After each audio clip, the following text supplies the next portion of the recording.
everybody, and welcome to Geopolitics, Geopolitical Trends, where truth matters. Very, very excited to be with you because today I have a guest for you guys.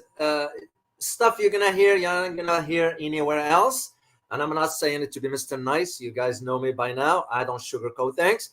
But he's someone that I know him. I follow him on Twitter. He and I, we have conversations offline.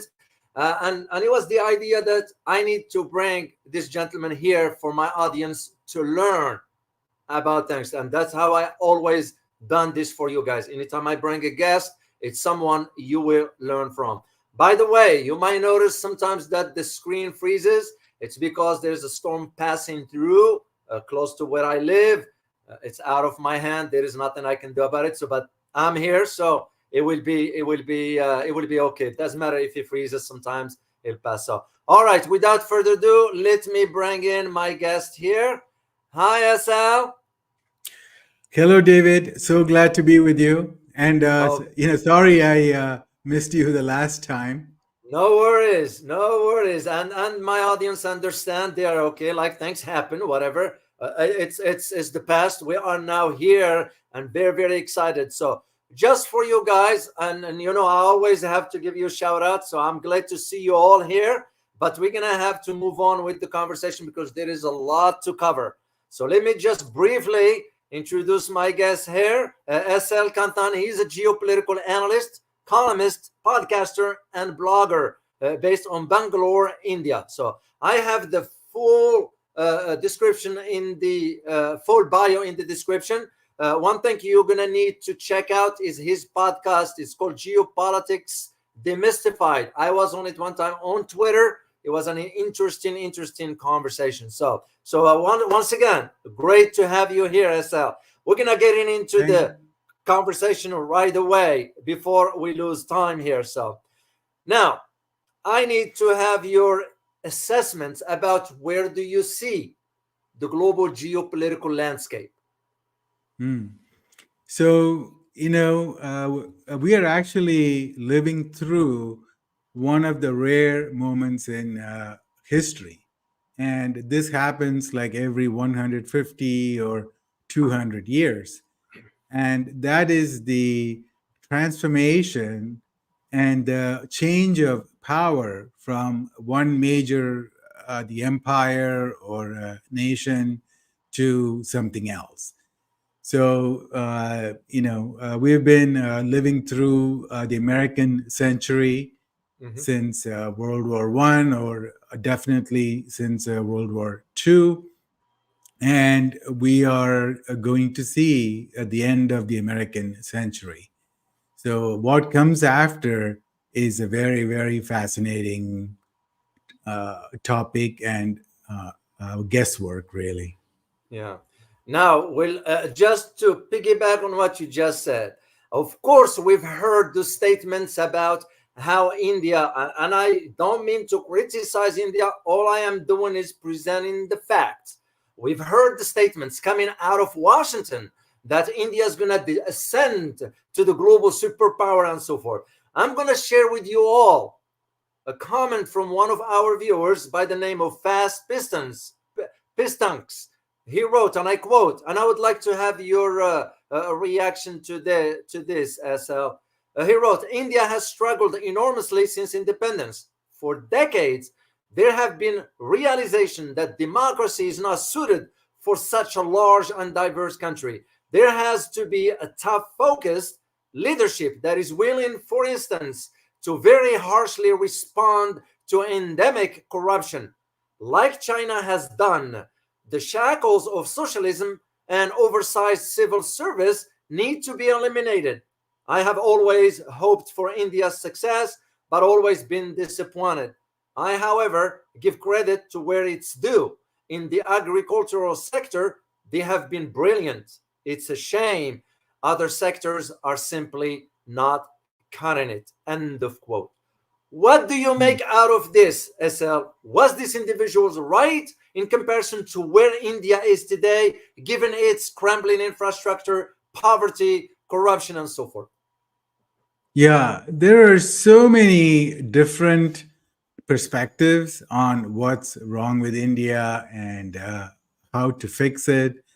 Hmm. And well, everybody has a small nugget of truth, Hmm. but to really solve that, we need to address like 40 different things, Hmm. So this could be the corruption, education, job creation, manufacturing, infrastructure, political system, uh, the management system. So there are so many things we can, talk about, but really we need the holistic approach, because we live in a world where a lot of times people just want slogans, like Hmm. "Make America Great." Okay, so that True. sounds wonderful, True. small 4 words, "Make America Great Again." Okay, but then you have to think about how, and then you find out True. there are like 50 things to do. So for example, I did a podcast on how China succeeded in manufacturing, you know so I started doing research. I thought there would be like 4 or 5 things, Hmm. and then the more I researched, the more I kept adding the points. Then like eventually I had like 50 different things that China did to make its manufacturing successful, and it took me like 45 minutes of podcast to explain what China did. So when we have to develop a country like India with 1.4 billion people, so many languages, so many religions, so many states, it's a lot of efforts, and you need like really in-depth discussion. Wow. Wow. Well, it's just because, like I always say, when I talk about India, sometimes I get these comments as far as, well, you hate America, you hate India, you don't like it. No, it's not about that. It is about seeing how for example, the assets, human assets that India possess are not being used. The brains they have, they are not being used. They are here in Washington, in the West completely, and kind of like you wonder what is the government doing wrong, and that was the whole reason for why I approached this one. So now i Yeah. want to i want to get into a space. Yeah, go ahead, SL. Sorry. I mean, as I just wanted to add that Sure. the first thing that India can do is Hmm. to have like an open mind when somebody gives feedback, Hmm. because I find that as a problem. People don't want to listen to constructive criticism and feedback. They only like people who say wonderful, positive things about India. And I think that's one of the problems that we need to fix, Yeah, because you're not going to make yourself better if you don't feel that you lack something, right? So, that's true. That is true. I would like us to get into one of the really hot geopolitical topic pertaining to India and China.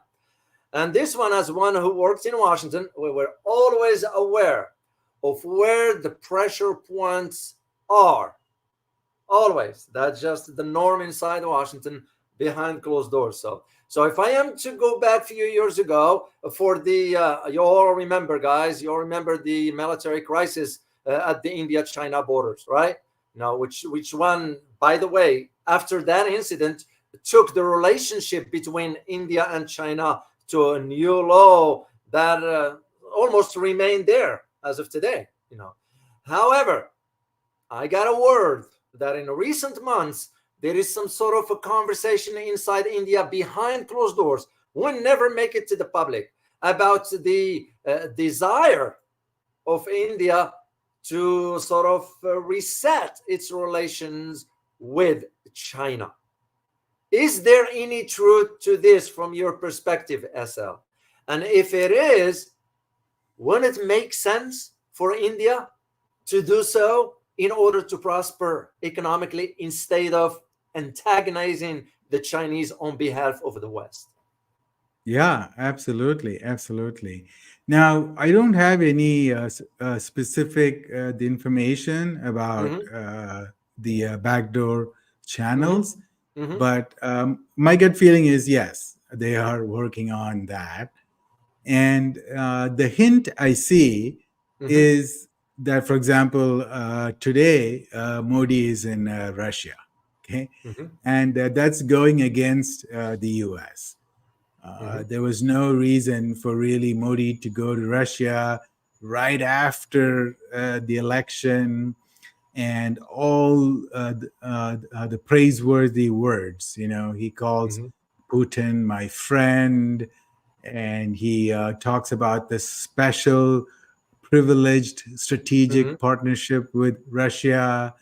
And Jay Shankar, the foreign minister, he keeps talking about the multipolar world all the time. And mm-hmm, the US is not very happy when somebody talks about multipolar world, you know, because when you talk about multipolar world, it basically means the end of the unipolar world that mm-hmm, is run by America. So they mm-hmm. don't like to hear that phrase, but the Indian foreign minister, he uses that all the time. And then a few days ago, he said the only constant in geopolitics is the India-Russia relationship. Wow. Wow. You Yeah, know, I will so say that. basically he said, well, listen, our relationship with the US may go up and down, but the only constant is our relationship with Russia. So that tells me that India is starting to hedge its Mm-hmm, bets. mm-hmm, So now what happened was that in 2020, when COVID broke out, a lot of the Indian elites and the think tanks, they totally bought into the American narrative of how COVID is going to destroy the Chinese manufacturing, and mm-hmm. all that Chinese manufacturing is going to flow to India, and we're going to make India great again, right? But nothing of that sort really happened.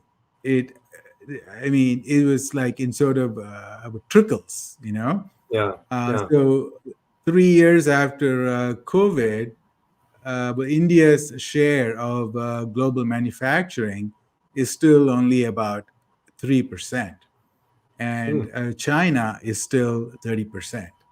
And Wow. actually, Chinese manufacturing has really boomed since COVID. You know, so for Yeah. example, if you look at the car, the exports in 2019 and in the beginning of 2020, China was number four in the world, four or five. You know, and Mm-hmm. then within 3 years, they were able to surpass South Korea, the USA, Germany, Japan. So they surpassed four countries in 4 years, and they became number one by the end of 2023. Yeah. So now the Indian elites are realizing, oh my God, so the manufacturing dream is not going to happen so fast, and Yeah. the U.S. is not going to really able to help us with manufacturing. The U.S. can help us with boosting the stock market, the financial stuff, the software industry, but not the industrial base. So that Mm. was the first revelation.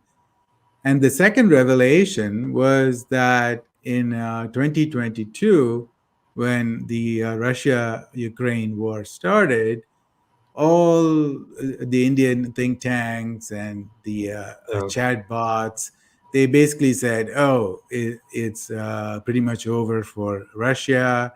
We have to really start aligning ourselves with the US. Russia has no future. And then the last 2 years have been like really like an eye opener Uh, So how resilient Russia has been, and how amazingly they've been able to fight the entire US and Europe combined. Because if you look at the GDP ratio, mhm. the military spending, Russia was spending like $60 billion a year before the war started. And if you combine the US, NATO, and Europe, it's like $1.4 trillion, something like that. True. So That's it true. was huge. So the Indian elites were also quite surprised how Russia has been so strong and so smart and able to handle all the thousands of sanctions. And the US stole like $400 billion of Russian foreign exchange reserves, and the US kicked Russia out of SWIFT, Hmm. and they put so many restrictions. They blew up the Nord Stream pipeline, but Russia was able to survive all of that. And Russia gave India a sweet deal in terms of oil that we Yeah. could not refuse. So, putting all those together, well, India suddenly had like an epiphany. Oh man, Russia has like always been our wonderful friend since the 1940s, and they're always very loyal, um, and they're also very strong now. Yeah. So it's kind of the love is now back, you know. Interesting. Uh, Yeah. and then, so I think Putin is trying to bring China and India together because Yeah. Putin's vision is a strong Asia, a strong the Eurasia, which is in the best interest for Russia. Because if Yeah. Asia is really strong and independent, then Russia can sell oil, all its natural resources, and they can also feel safe. So Yeah. it's all win-win overall. And the major puzzle, like you said, is going to be India-China relations. Yeah. Well, speaking of Russia, before I forget, I just read a report actually last the night before. Yeah, from the World Bank. Usually I get access to stuff early before it makes it to the people. That the GDP per capita in Russia now increased to almost $15,000. They are expecting the economy to do very, very well despite the sanctions and so forth. So could it be like you mentioned that India is looking at it that way? Yeah, except that in my opinion, India's playing both sides. I understand in geopolitics you have to think about the national strategic interests. I understand that argument perfectly. We all of us do it. So it's just the idea is might not bode well in the case of India because India does not have the necessary infrastructure. And this leads us back to talk about the India-China relation reset, the possibility of it. I wondered, why did India turn down Huawei 5G when China wanted to put it there?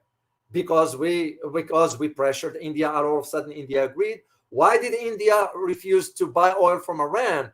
Because we threatened India with sanctions. So to me, it was like, if India wants to play a role on the global stage, it has to match its capabilities. So to those who say India is ascending to the global superpower status, I'll say, I'm sorry, I disagree with that assessment because you are way far off if you look at the infrastructure of India where it is. And this is where it comes in, SL, and I like to have your input on this one here. Can the reset between India and China, is it feasible, in your opinion? Is it feasible given the changes on the global stage? Yeah. So okay. So the politicians have to fool the people. Okay. Mm-hmm. So it's sort of like they Good one. do a reset, but they have to talk tough to Mm. please the people, you know? So they go, yeah, China bad. And then in the background, they make the deals. Mm-hmm. So, for example, well, India banned this a Chinese company called Shane, and they're like, I mean, the e-commerce giant who sell very cheap clothes, Hmm. and they are number one in the world. They make like 1,000 new products every day. They are very Wow. creative, smart, and very efficient. And they're beating all the e-commerce uh, the companies in the world. Mhm. So they got banned in India in 2020 when the border conflict happened. So now, quietly, 4 years later, Shine has made a deal with Reliance, one of the big conglomerates in India. So Reliance is going to sell Shine's products in India, right? And nobody is really protesting, Mm. And Shine is also going to build manufacturing factories in India. So they're going to help with some jobs, the exports. So it's a very smart win win deal. And so, like, if they do it quite okay, so for example, in Bangalore, they Hmm. wanted the metro system, and guess where they got the metro trains from? China. China. But they do it very quietly. And Interesting. well, India wants to do the assembly of smartphones and all of that. But Hmm. guess who has to come and would teach Indians how to do it properly? The damn Chinese. Chinese. you know so Interesting. so there's a lot of like kind of a schizophrenic attitude. Like, Yeah. if you say China, people will have negative reactions. So but if you Yeah. don't say China, but if you do it quietly, then people will accept it. So for Yeah. example, whatever I see in my home, like most of the stuff are still made in China. Wi-Fi router, lamps, laptops, computers, speakers, blah blah. They're all made in Hmm. China, and they used to say "made in China." Okay, so now do you know what they say? They say "made in PRC." Interesting. It's Interesting. I mean, it's Yeah. still People's Republic of Of China, China. but a lot of the people, they don't know that. So like maybe 70% of the people in India, they don't know that PRC stands for actually People's Republic of China. China. So the philosophy is to kind of play it down, and so as long as so for example, so Modi went to Russia, he gave Putin a big hug. So that kind of stuff is not going to happen with Xi Jinping anytime soon. But Mm. if they can meet, but quietly behind back doors, but in front of the camera, they look very serious. And then Yeah. behind the doors, they smile, they shake hands, they make deals. Then Yeah. some sort of rapprochement will be possible, and it's in the best interest for India. Interesting.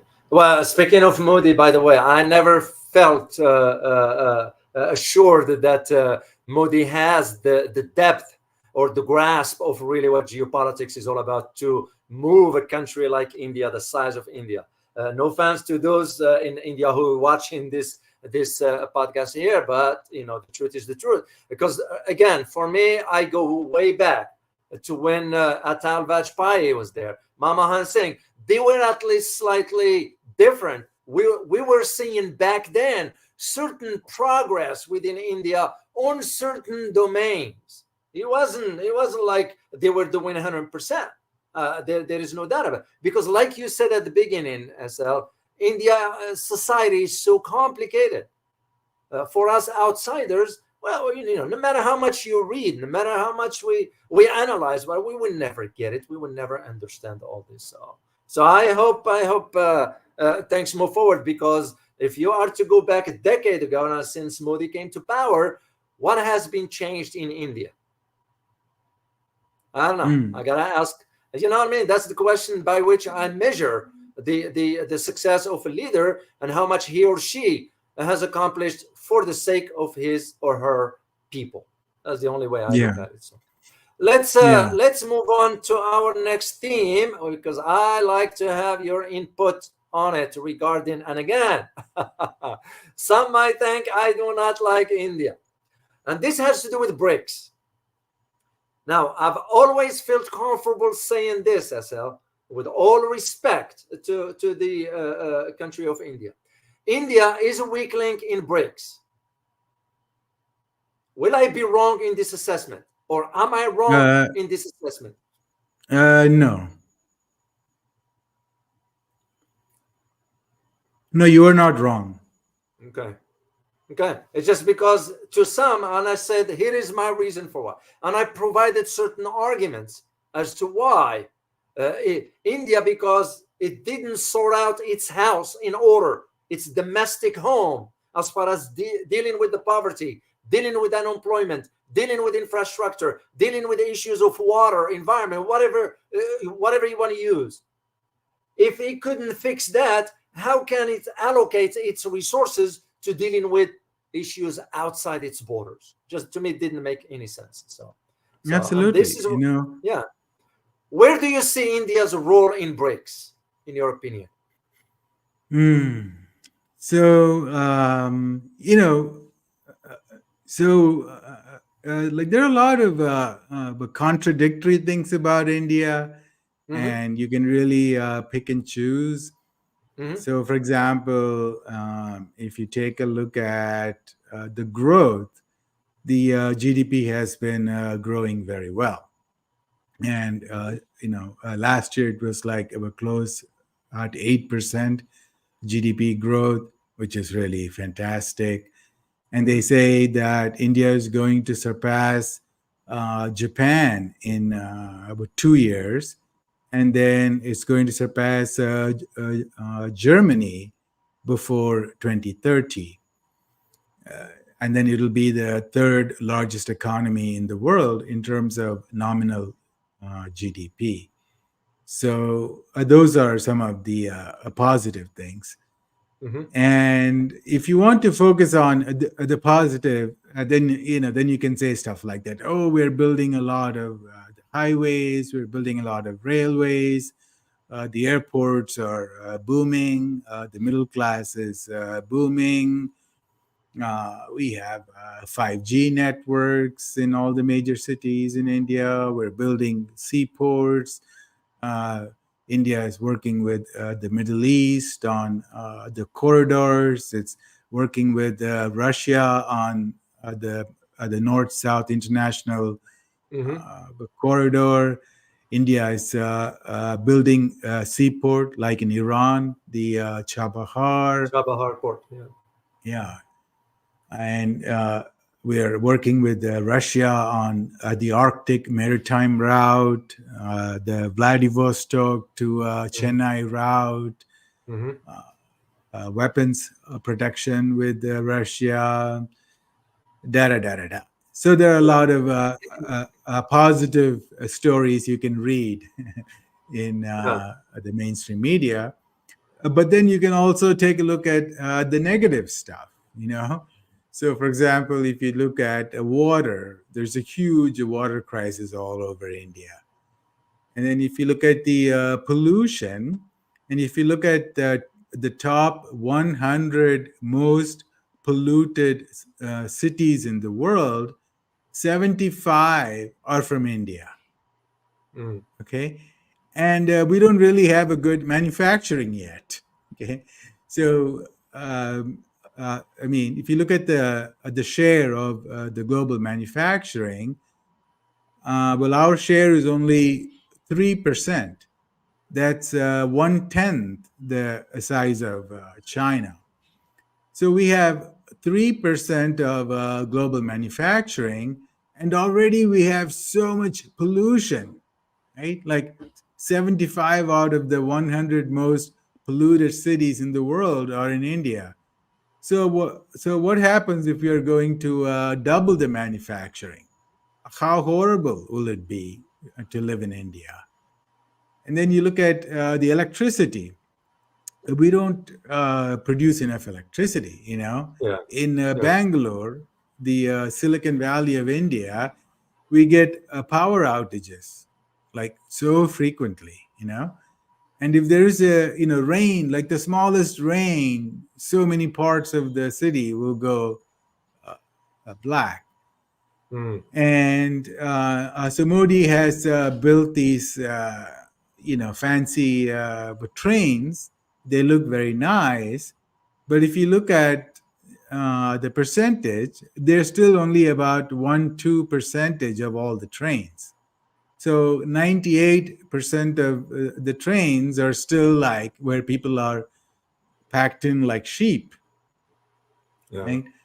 So so there's a lot of contradictions, So we have 5G, and then the roads are full of potholes. There are no road signs. There are no traffic lights. And there are like street dogs everywhere.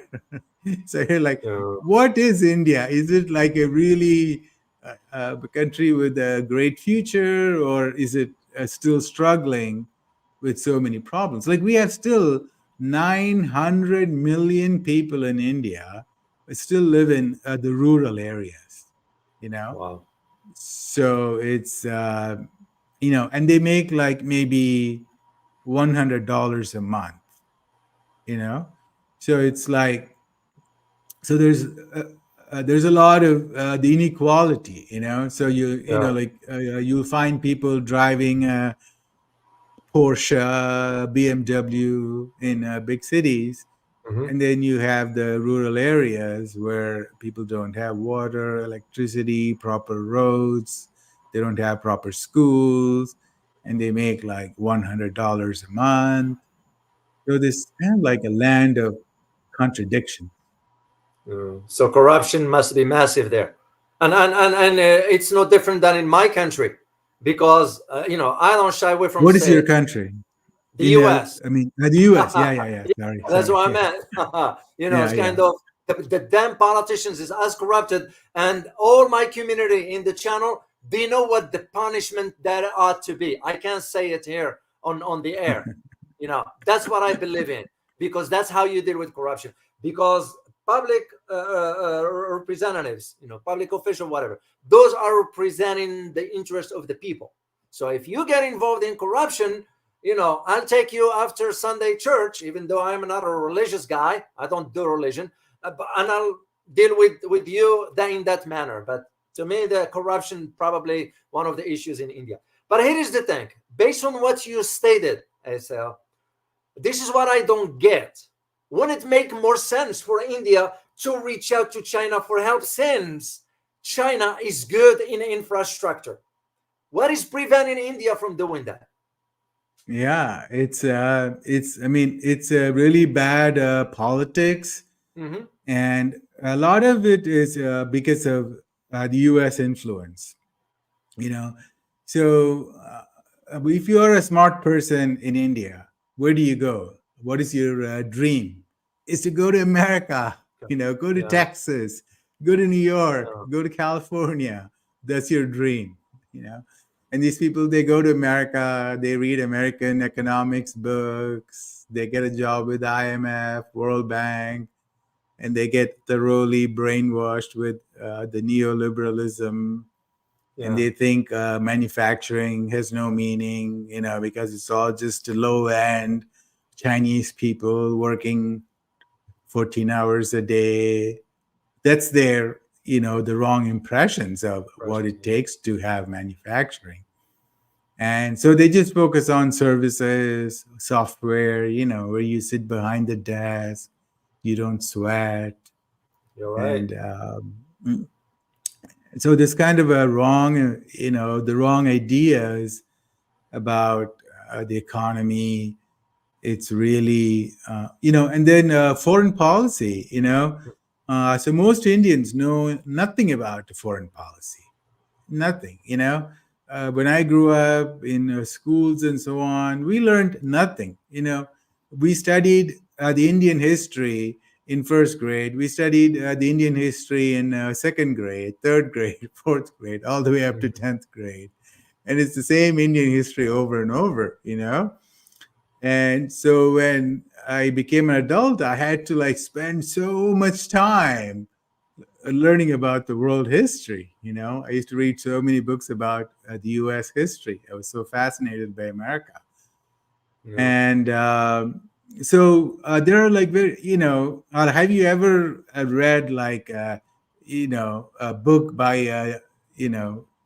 the Indian geopolitical analyst? Do you ever go No. online and say, No. wow, I really have to read this Indian guy's articles this week? No, there's nobody, No. there's like virtually nobody who has like an independent, brain when it comes to geopolitics in India. They Mhm. all get funded by the American, That's true. the That is institutions, and true. then they love America. They go and get a job with the Brookings Institution or Institute. something, Yep. yeah, institute, and then they just repeat the same slogan.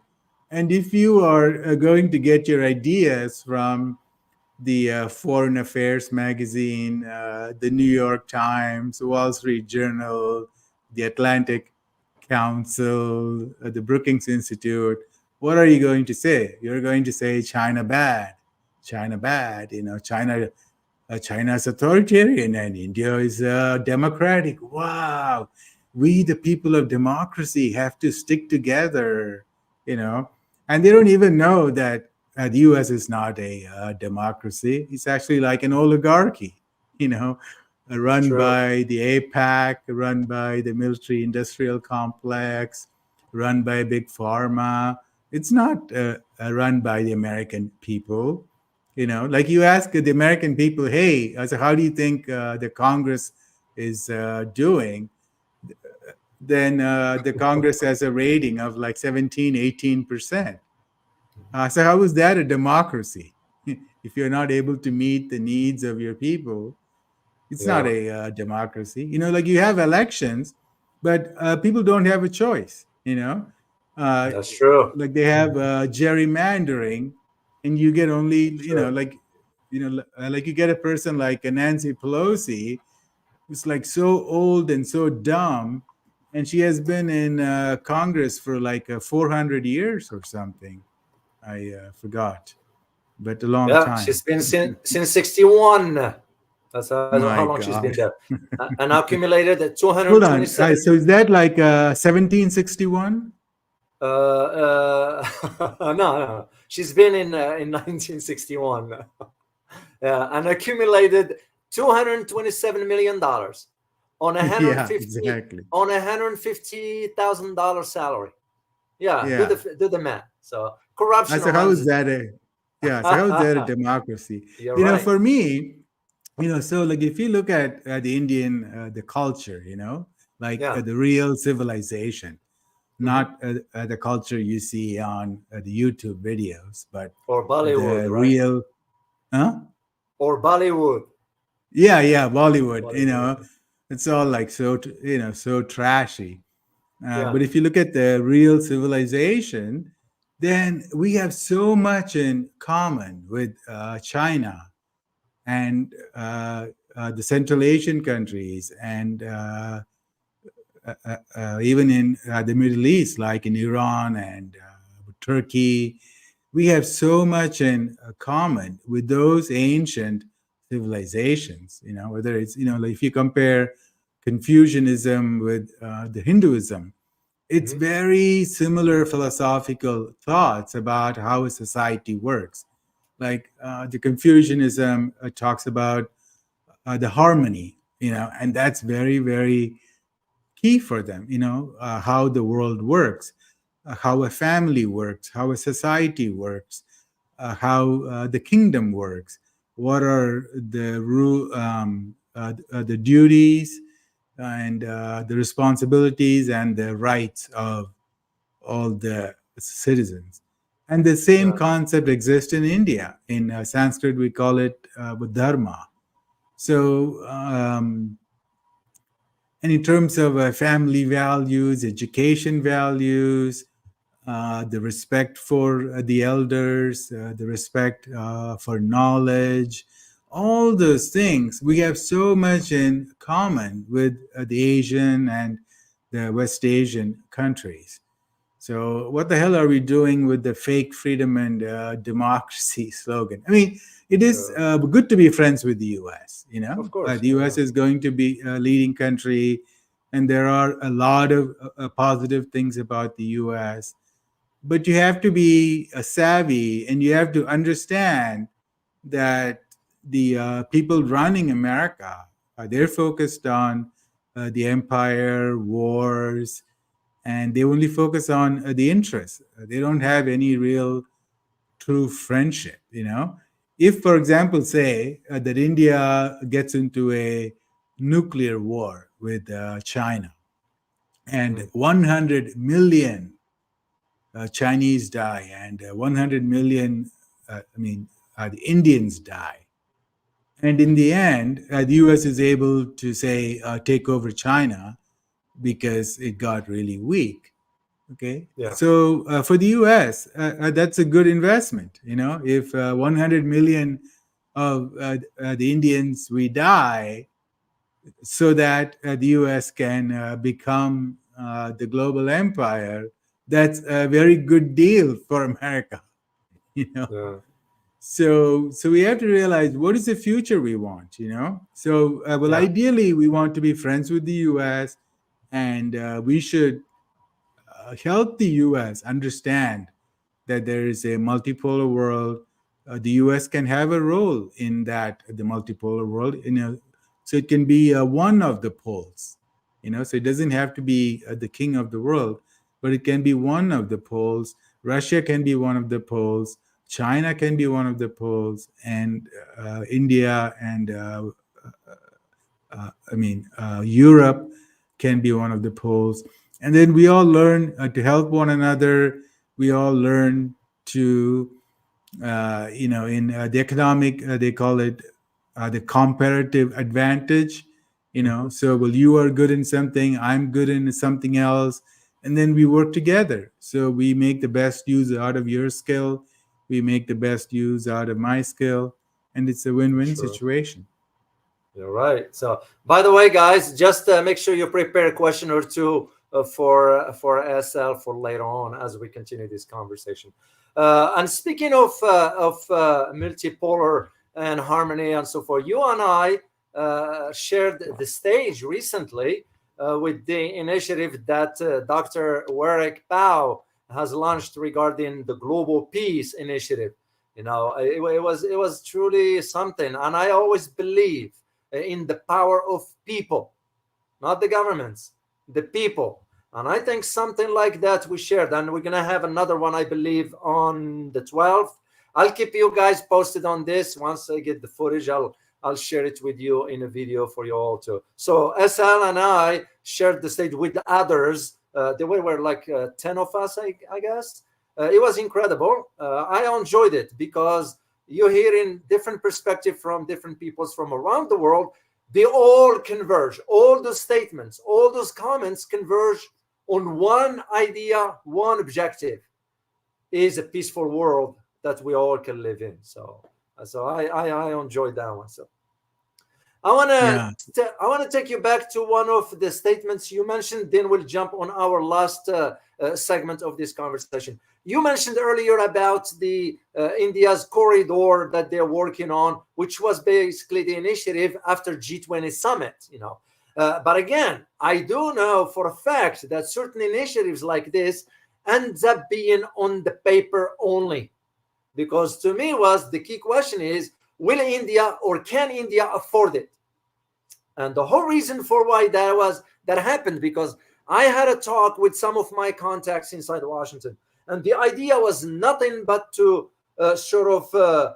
issue a statement publicly that we are initiating this coordinated effort between India and the Middle East to build the corridor, which was nothing, in my opinion, that to counter the BRI, the Belt and Road Initiative.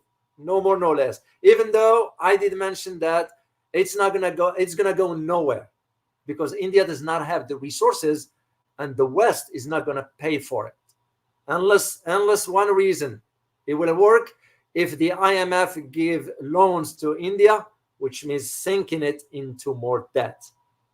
That's the only way I wanted to share this one. So Yeah. last segment here, SL, I'd like to get your take on it, and this has to do with multipolar world, but also wanted to have your insights about India's role in this new multipolar vis-a-vis NATO's expansion, because we all know when NATO's coming next. It's, as a matter of fact, they're meeting today in Washington for the NATO summit. And mark my word on this, that when the final communique comes out, you're going to read a statement about Asia, China. So within this context, where do you see India's role into this, given that India is part of Quad, which I don't even know why? Also, given that we, the American government, cut a deal with India to build a naval hub in one of the near on the Indian Ocean, I believe, in India somewhere. Where do you see India roll into this new landscape? Yeah, it's really confusing because, like you said, for example, recently the Navy went to the Philippines. It's like we're going all the way around to the Philippines, where we really have no business, being there, And and doing the military exercises, selling the Philippines weapons, the missiles, which could be used to attack Chinese ships. It's really not very prudent. And NATO would love to destroy the rise of Asia. So mm, this is how the British took over India, right? The British came and they would talk to one king and say, "Hey, man, you're such a great king. Why do you have to like put up with from yeah, yeah, the other king? We'll give you the arms and we'll give you the guns and go fight the other king." So this is how the British, like very small number of people from the British East India mhm, Company, they were not even part of the government. It was just a corporation, and that small corporation took over much of India by just pure divide and rule. So that's what the US and NATO are now trying to do at a larger scale, right? So like rather than one small king versus another small king within a country, they're now playing one country after another country. So they want to turn India versus China, Philippines against China, Japan versus China. Why? Because China is the only nation in the world that presents a multi-dimensional challenge mhm, to the US. China is big in terms of the economy. China is big in terms of technology, military, and China has a system that is actually better than the American system. Okay. So for people, it may be very hard to believe because we're all brainwashed about thinking about democracy. But mhm. the Chinese system works like meritocracy. Like if you're going to choose a surgeon for your heart surgery, That's do very you want a popular heart surgeon or do you want a smart heart surgeon? smart. That's You want correct. a smart heart surgeon. And that's That what Xi is, Jinping is. Okay, he doesn't have to like have slogans. He doesn't need a Twitter account. He doesn't need a beautiful wife. He doesn't need, I don't know, to yeah, yeah. do crazy things like the politicians do in a democracy. He's just like focused on how to improve China in like 500 ways for the next 5 years, 10 years, 15 years, 20 years. Very, very smart thinking, you know? And that's the kind of system that's really very troublesome for the US because it also makes the US look like a banana republic. Like Uh, when they have the bridge the Baltimore bridge. Yeah, the The accident. Yeah, ship bumps into the bridge, and now they say it's going to take 10 years to build that bridge. Man, you give that to China, they will build it in 2 years at one fourth the price. that's correct. It's like the tunnel they just completed. Now it's operational. I believe it took about 7 years, but the ones that goes underwater, part of it's incredible. I saw the footage of it. I mean, I was like, wow. Yeah, well, we say to ourselves we are the richest nation, and yet when you go to certain parts in New York or LA or even right here in Texas, in Dallas, there are certain parts that you're like, what am I? It just it's kind of makes you just wonder. And this is one of the things why I wanted to really have your input, because you are there, you are on the ground, and your voice, by the way, your voice, SL, matters. I wish Indian will listen to what you have to say, because I'm correct me if I'm wrong. Maybe the culture in India is too proud. When you issue a criticism, they're not willing to take it. Yeah, Uh, yeah. That's why, well, I'm not very popular in India. yeah, well, see, that's So wrong. That's wrong. that's wrong. They should Yeah. listen to what you have. Just because you criticize doesn't mean you are being negative or you are this nasty person, whatever. It's the care and love that you have for your own country. That criticism is meant to be productive, constructive. It's not that, but again, it's their decision to decide. I have one last thing. I need to have your take on it, because you are on the ground. You will have a better perspective than an outsider. Then we'll move into some questions. So you guys, please just prepare a question or two for SL once we conclude this conversation. I know it's a sensitive issue, the Kashmir. I'd like to have your input on it. Will the issue of Kashmir ever be resolved? And why it is Mm. not resolved till now? I mean, why? What's the holdup on it? Yeah, there's not going to be an easy solution Right. because Mm. when the British, they should have just made a choice one way or another. Mm-hmm. They should have Mm-hmm. just said, but Kashmir belongs to China, Pakistan, or they should have just said, but Kashmir belongs to India. Yeah. And just were dangling it, Oh, yeah, we will figure it out later on. And it's just terrible. And Pakistan, should just also, I think, should just forget about Kashmir, because Yeah. Pakistan has so many other problems they should be working on, you know. And Yeah. well, ideally, as Pakistan and India should be friends, you know. We should be working Yeah. together as friends, and we're sort of from the same family, We just split based on the religion, but Yeah. we were all we all belonged to the same nation once. So we should be friends with Pakistan and the Kashmiri people. So I don't know the percentage of the extremists, but they Yeah. should also think about what's good for Kashmir, because if it was a peaceful area, it could be making so much money from tourism, because it's such a beautiful, beautiful place, and it's just so nobody wants to go there because of the fear of Yeah. terrorism, violence, and so on. So it's just human nature to make so human beings, they lack the ability to think rationally. Actually, yeah, That's you're the right. problem. Indeed. Indeed. Where can my community find your work, SL?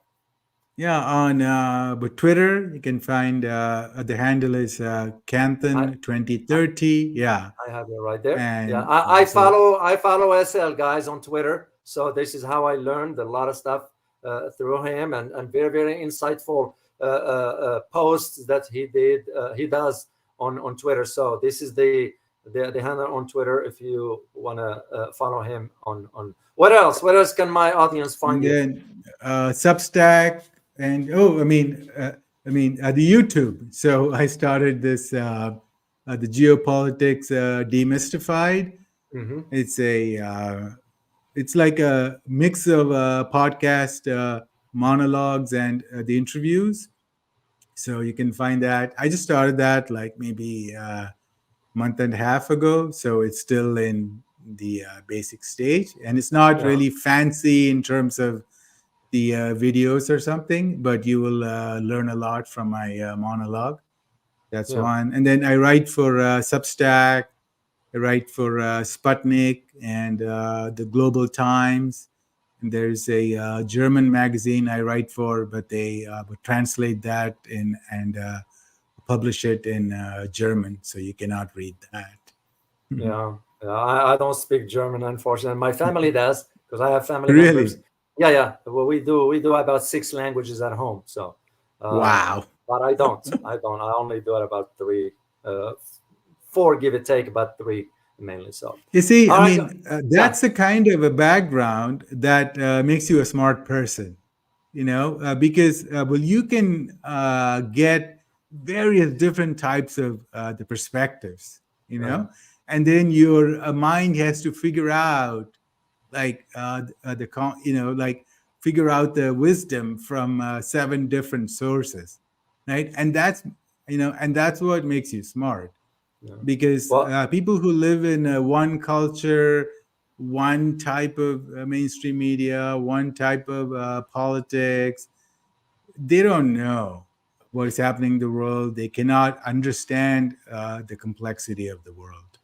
that's true. Well, in my case, because I also traveled around the world a lot.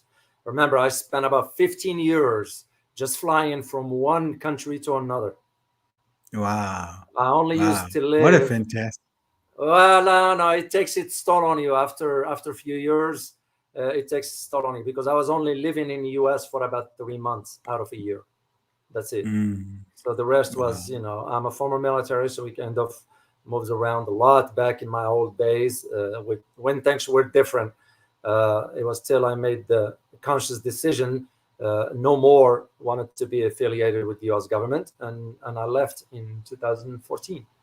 That was the last Mm, time I ever. So of course, in my background, you will always.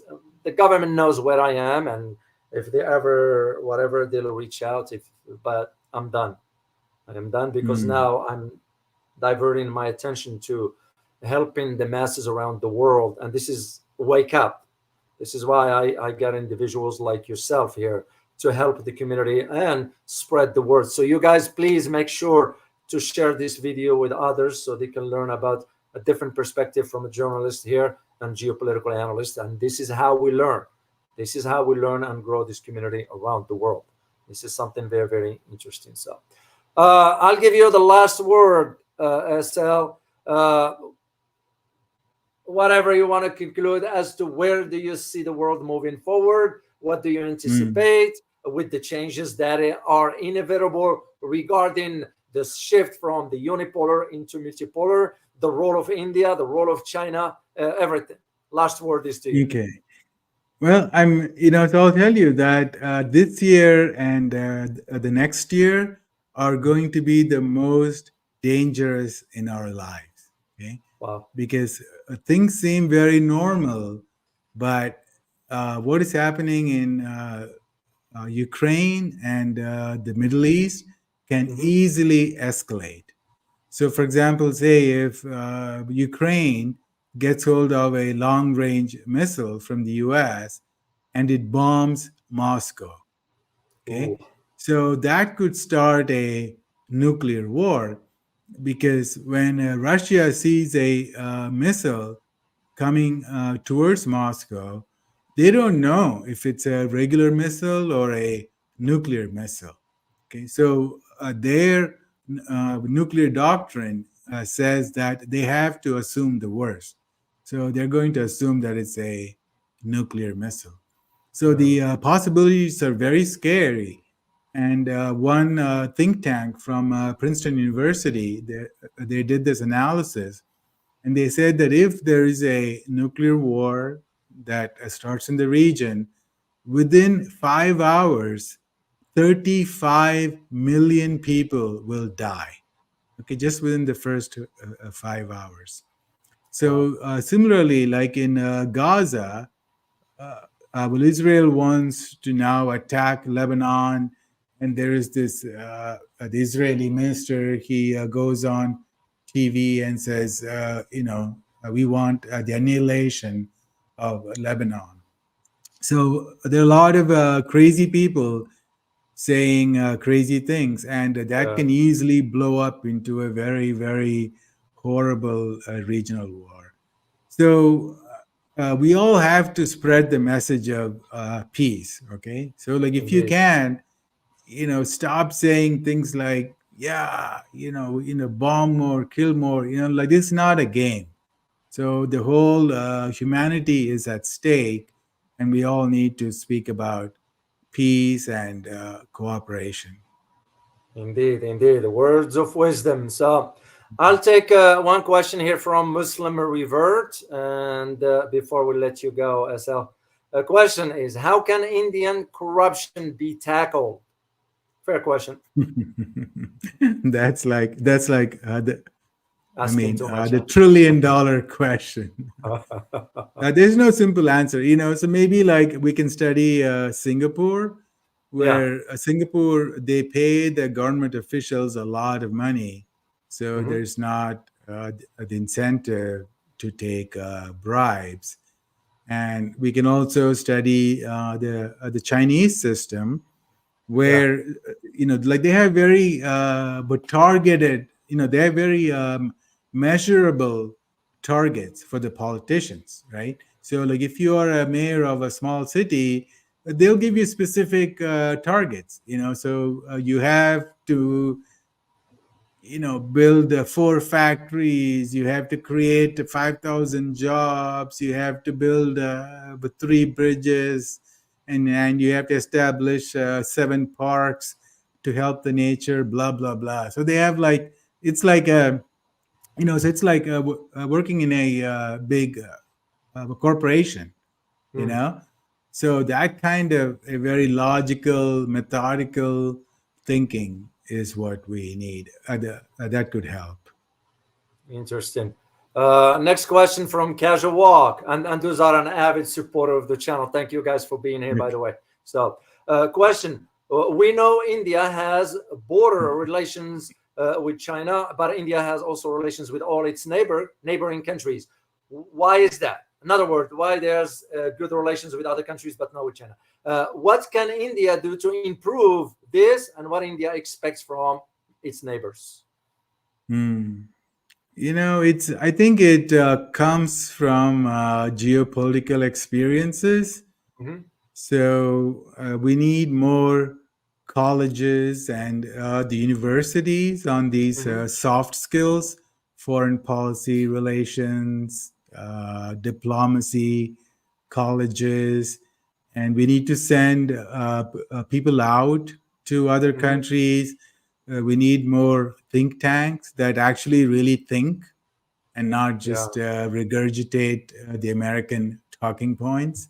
So we need a lot of professors, intellectuals, and and we need a lot more people to people exchange. That's important. Sure. So you have to bring in young people for schools, colleges, spend, like mix journalists, uh, because the best way to understand is to actually go and live in another country, to learn their language, to learn their religion, the culture, art, food, to Yeah. really understand one another. Because most of the times the problems arise because of misunderstanding. Like we don't know why people do certain things in another country. But if we can understand their perspective where they are coming from, and they can understand where we come from, then we can solve the problems. Indeed, indeed. Well, Asel, I can't thank you enough. On behalf of the entire community here, I'll say thank you for carving out Thank time you. for So, us here and share yeah. your insights with us. Very, very. It's always nice to hear a different perspective, and I'm very, very thankful to you for this. And I look forward to seeing you next time. You take care, Thank you so Asel. much, Doctor. Okay, My bye. pleasure. My pleasure. So. All right, guys. I hope you enjoyed the listening from SL here because he's someone I trust. As I told you, I read his stuff on Twitter. I was on his podcast one time on Twitter. So very, very insightful guy. And it's nice to hear, as I said, different perspective. Just to remind you for tomorrow, I just got a confirmation with Dr. Mike Krupa. He will be here tomorrow at 12:30 Central Standard Time. I look forward to that conversation. And as always, remember, geopolitics impacts your daily life in more ways than one. Till next time, guys. Bye-bye.